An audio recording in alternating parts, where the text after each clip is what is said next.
Hey everyone, it's Annie, and today is day 8 of the Healthy Habit Challenge. And today is on tracking your progress. So, a lot of people kind of skip this step because they feel like it's not a big deal to track your progress, but it's actually one of the important steps. A lot of times, when you get in your car and you're going to a new place, you don't know how to get there, right? You have to have a map to tell you how to get there. So this is the same thing. You have a new habit. How are you going to get there so that you can have that habit become automatic, right? So it's basically helping you. If it's going to guide you whether or not you're going into the right direction. It's going to give you some motivation, right, to see how much time is left to get there, right? Oh, I'm almost there, and then more importantly, is it going to let you look back to see how far you've come.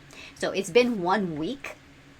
How are you guys doing after the 1 week? Do you feel like you've made any progress? Do you feel any changes? Right? So a lot of times when it comes to tracking your progress, you want to and you're picking your goal, you want to start with a small goal, right? So this one was picking one thing that you want to change, and then we're also incorporating the sleep, the exercise, and getting some water in there, right? The water intake.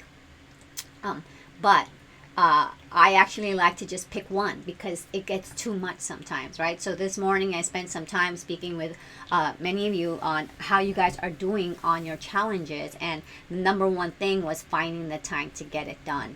Right, so in another meeting I had, we had these 2-minute meditations that we're supposed to do, and people still had a hard time finding it, right, finding time to do it, and it was just 2 minutes. And I just kind of said it's kind of like going to the bathroom. You can't not do it, right, especially for 2 minutes, and especially if you have something you can do for 2 minutes, do it in the bathroom.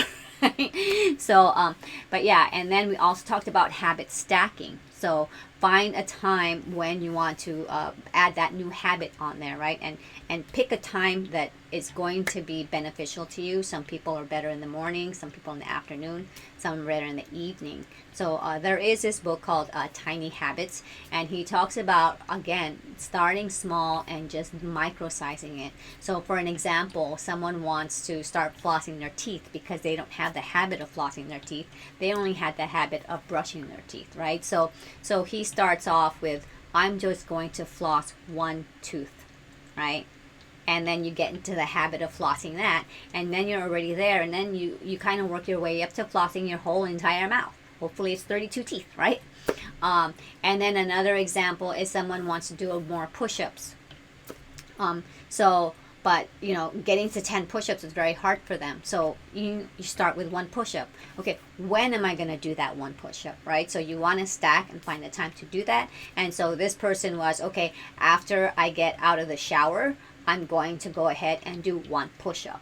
So then it's always a reminder, and you want to do these things on things that you have to do, right? So a lot of people like to stack their habits on the hygiene things that we do, because it's something that we have to do, right? We cannot not take a shower. We cannot not brush our teeth, because, well, maybe now you can if you're if we're all in lockdown mode, right? But it's something that we always should be doing.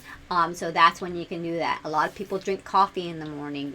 Put whatever, the water, the oils, and the protein powders in there, whatever it is that you need, and do that. So again, make sure to track your habits, see how far you've come.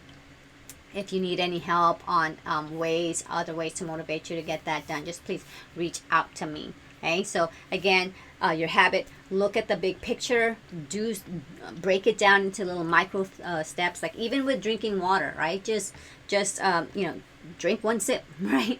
Like for me, mine is tracking sleep. I've not done a good job, to be honest with you.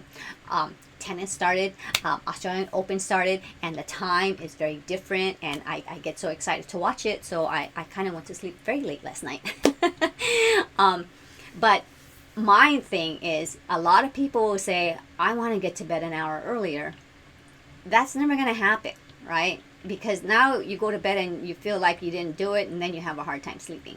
So mine, I kind of made it super easy. I kind of went down to 15 minutes earlier, and that was working for a while, and then things happened and it wasn't working for a while. So now I made it really super easy, which is just 1 minute, right? I just have to get to bed 1 minute earlier than the night before.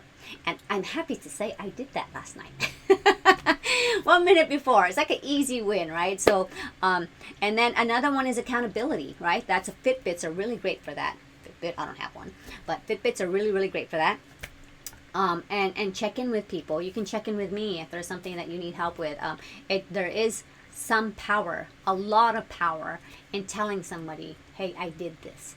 There's also even more power when you say, you know what, I didn't get this done. But part of you, inside of you, is saying, you know what, I'm going to get it done next time. Okay? So, and then celebrate any small win. I'm going to go celebrate my 1 minute getting to bed early. And then lastly, keep that journal. Okay? Keep track at the end of the day, what went well, what didn't go well. What can I do to improve tomorrow? You know, should I shift the time of my workout? You know, because maybe my mornings are busier. Maybe I should find a time where I have more time to do that, right? So that's it. But track your progress. And tomorrow we're going to be talking about sleep, which, that's my habit. So I'll share with you tomorrow. I'll see you then. Take care. Bye-bye.